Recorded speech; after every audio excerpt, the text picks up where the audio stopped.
More trends as Arshad Sharif questions PM Imran's statement about Hoors.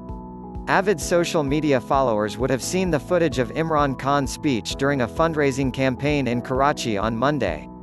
For those who don't know, Imran Khan shared an experience from the pre-election time in 2013 when he fell from the container and injured himself.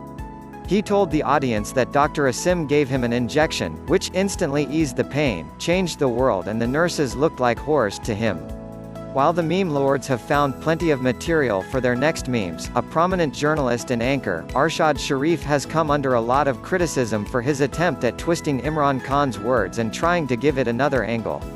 #hashtag Hoor is currently trending on Twitter and people are sharing their thoughts on the subject.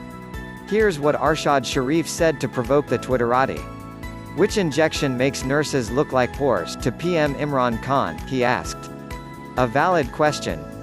But not this one. Is PM sending a message that nurses are objects of sexual desire? Here are some of the replies under his post.